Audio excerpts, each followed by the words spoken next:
बिस्मिल्लाहिर्रहमानिर्रहीम। क़ादिर हज़रात, मैं हूँ अख्तर अब्बास और आप सबको मेरा सलाम पहुँचे। दुनिया के बड़े लोग, CEOs, directors, mentors, life coaches, वो सब लोग जो दुनिया में बड़ा नाम चाहते हैं, इख्तियार चाहते हैं, मर्तबा और मुकाम चाहते हैं, उनकी बहुत बुनियादी जो वस्फ़ है, जो खूबसूरती है, जो मजबूती होती है, वो उनका बात करना और सवाल पूछना है। यानी एक सवाल में कई चीज़ें पिनहा होती हैं।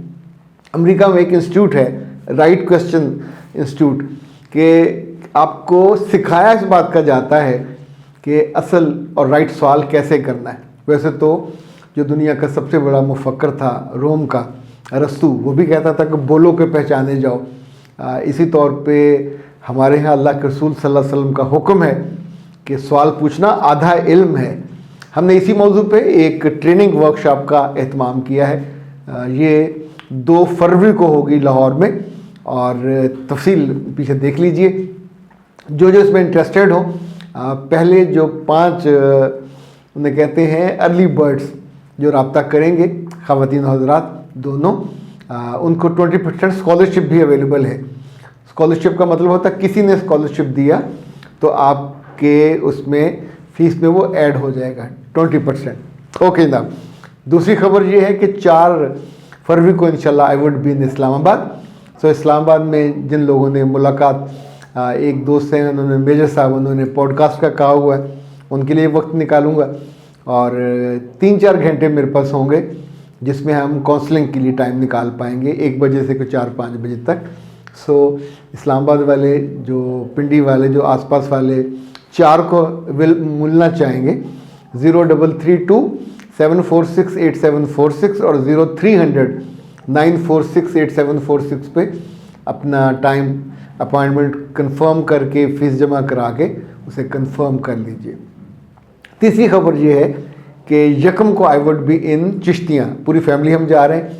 हमारे अब्बा और अम्मा की बरसी है और सभी बहन भाई जमा हो रहे हैं। तो अब चिश्तियाँ के जो अहबाब रब्ता रखते होते हैं, और ख़ास तौर पे रजब और समीना और इनकी तरफ से साग भी आता होता है, तो ये भी उस मुलाकात के लिए तशरीफ़ लाना चाहेंगे। बाकी जो अहबाब फरमाइश कर रहे होते हैं कि जब आप आएँ तो ज़रूर बताएं, तो इंशाअल्लाह हम होपफुली 31 को पहुँचेंगे और यकम वहाँ रहेंगे। तो 2 को जो कि वो है ट्रेनिंग है, तो इसलिए हम यकम की रात और 2 में वापस आई वुड बी इन लाहौर। हम सारे मज़े से वापस आ जाएंगे। ओके जनाब, अब आज का जो मौजू है वो बहुत मज़े का है। शादी से डर क्या सभी को लगता है, और अगर लड़की हो तो इस बात पे डरती है कि शादी में जीना हराम हो जाता है। ये सवाल बीना ने किया था। तो मेरे बच्चे, आपका सवाल पढ़ने के बाद मैंने सोचा, क्या सिर्फ लड़की की ज़िंदगी हराम होती है या उसका जीना हराम होता है? बहुत सारे केसेस में सासें सेम नुक्ता निगाह रखती हैं कि हाय, ज़िंदगी भर बच्चे को पाला पोसा और उसकी शादी की, ब्याह किया, लेके आए, और उस जालिम ने आके हमारा जीना हराम कर दिया। It happens. अच्छा, इसी तौर पे तीसरा नुक्ता निगाह भी है कि सिर्फ लड़कियां मजलूम नहीं हैं।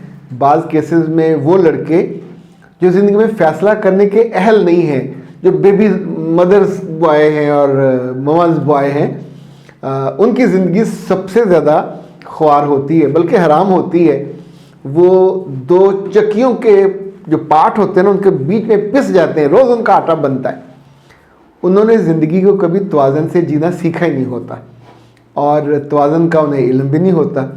उन्होंने तो घर में भी हमेशा माँ को प्रेफरेंस दी होती है और अब्बा जी को इग्नोर किया होता है। इसी तौर पे बाहर के फ़ैसले, अंदर के फ़ैसले, ज़ात के फ़ैसले, इवन ऐसे ऐसे अहमक लड़के मैंने देखे हैं कि अपनी पर्सनल जो प्राइवेसी है, मर्दों की प्राइवेसी, वो भी अपनी माँ से शेयर कर रहे होते हैं। तो इट्स अ लेवल ऑफ, क्या कहेंगे, हमाकत, और it's a level of nonsense. पर इनकी ज़िंदगी सबसे ज़्यादा बर्बाद होती है कि जब इन्हें इंडिपेंडेंट एक शौहर के तौर पे बिहेव करना पड़ता है। कुछ अरसे बाद इन्हें फ़ील होता है, यार ये तो एक बहुत शानदार रिश्ता है, अच्छी तरह से वहाँ इज़्ज़त मिल रही है, वहाँ मोहब्बत भी मिल रही है, वहाँ केयर भी मिल रही है। दूसरे केस में तो ज़ाहिर है आप every time you are caring your mother. अब ये वहाँ से फिर इनकी ज़िंदगी तंग होना शुरू होती है। ये अपनी अक्ल इस्तेमाल करते हैं और अम्मा इस्तेमाल करने नहीं देती, बीवी ज़ोर लगाती है अक्ल इस्तेमाल करो। फिर वही माँ जो जिसकी आप आंखों का तारा थे वही आपको बद्दुआएं देने लग जाती है और रोज़ तकरीबन ये फिर रिफ्ट और लड़ाई घर में चलती है। सो याद रखिएगा कि ये जो सवाल है बीना का, ये इट्स नॉट सो इजी कि फ़ौरन हम किसी एक पे एक फतवा लगा दें और किसी एक के बारे में राय कायम कर लें। ये जो नखरे हैं, मर्द के हों औरत के हों, ख़र्चे इनके हों, जो जो अज़ाफ़ी चीज़ें आपकी मामूल की ज़िंदगी को ख्वार करें वो ज़िंदगी हराम करती हैं। ये फिज़िकली भी हो सकता है। अगर एक लाइफ पार्टनर बहुत डिमांडिंग है, फिज़िकली बहुत डिमांडिंग है, तो भी ज़िंदगी कुछ अरसे बाद ख्वार होने लग जाती है, ज़ाहिर कमज़ोरी हो जाती है। इसी तौर पे फ़िनंशियली अगर आप कमज़ोर हैं तो हर मुतालबे पे अंदर से आप सोचते हो मैं कहाँ से पूरा करूँ। और जब लड़ाई होती है, बदतमीज़ी होती है, एक शर्मसारी का मौका भी आता है, बंदा डिफेंसिव हो जाता है, तब भी ज़िंदगी हराम होती है। एक और बहुत बड़ी वजह जिन पे लोग आमतौर पे गौर नहीं करते वो ये है कि जिस्म खाता रहता है, तंदुरुस्त रहता है, मूव करता है तो एक्टिव रहता है, पर हमारी रूह का तो हम कभी उससे हालचाल ही नहीं पूछा, उससे सलाम दुआ भी नहीं लेते। तो जब वो कमज़ोर होती है तो फिर आपका ईमान कमज़ोर होता है, फिर आपकी वैल्यूज़ कमज़ोर होती हैं। इनफैक्ट असल में आप कमज़ोर हो जाते हैं। हमारी स्ट्रेंथ ये उंगलियां, ये बाजू, ये टांगें नहीं हैं। हमारी स्ट्रेंथ, हमारी एनर्जी, हमारी असल कुव्वत, हमारी असल जान, देखें ये द मोमेंट आपने आंखें बंद की, एक लम्हा पहले मुर्गी होती है, अगले लम्हे नहीं होती। ये तो हमने अपनी आंखों से देखा है, इंसानों का भी यही होता है। तो वो रूह जो हमको लेके चलती है उसे रोज़ाना शुक्रगुजारी चाहिए होती है, उसे रोज़ाना इबादत भी चाहिए होती है, उसे रोज़ाना आपके दिल की तसल्ली और इत्मीनान भी चाहिए होता है। वो नाशुक्रों के साथ कंफर्टेबल नहीं होती, वो एनर्जी लेस लोगों के साथ भी कंफर्टेबल नहीं होती। मरे हुए लोगों को कौन पसंद करता है या नीम मुर्दा लोगों को?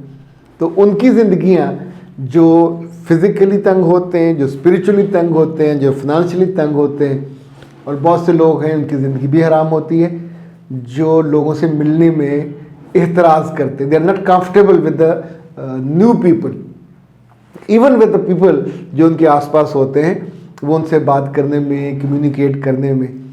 बेटा इनका वक्त से पहले आपको अंदाज़ा होना चाहिए। वैसे तो अल्लाह ने हमको बहुत हम पे करम किया कि ये जो कोर्सेज हमने जितने बनाए इन सब इश्यूज़ को हैंडल करने, एड्रेस करने, टैकल करने के लिए बनाए। लाइक आप में शाइनेस है तो आप शाइनेस वाला कोर्स कर सकते हैं। अपने आप को अब नहीं जानते और ज़िंदगी आपकी हराम हुई हुई है तो नो योर सेल्फ, अपने आप को जानिए, ख़ुद को, अपनी खूबियों को, सलाहियतों को पहचानिए, अपनी ग्रूमिंग अप कर सकते। इसी तौर पे अगर शादी का मसला है, शादी से पहले प्री मैरिज वाला कोर्स कर लें, पोस्ट मैरिज वाला कोर्स कर लें, अडोरेबल गर्ल वाला कर लें।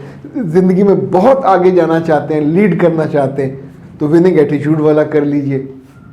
लोगों के तजर्बों से फैज़ पाना चाहते हैं सॉरी, जिन लोगों ने गलतियां की तो हमारा जो लोगों की नाकामियों से सीखने वाला कोर्स है वो कर लीजिए।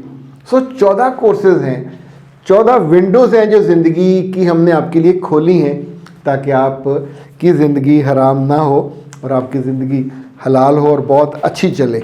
लेकिन जनाब इससे पहले कि ये क्लिप हमारा मुकम्मल हो, ये अरसलान साहब कहते हैं कि सर मेरी शादी को 2 साल हो गए, औलाद भी नहीं है, डिप्रेशन है, हर वक्त सोचता रहता हूँ, सोच सोच कर कुड़ता रहता हूँ, ना दफ्तर में दिल लगता है ना घर में दिल लगता है, नींद भी मेरी उड़ गई है। मेरे बच्चे आपका तो सीधा सीधा वो है ब्रेन बूस्टर वाला केस है।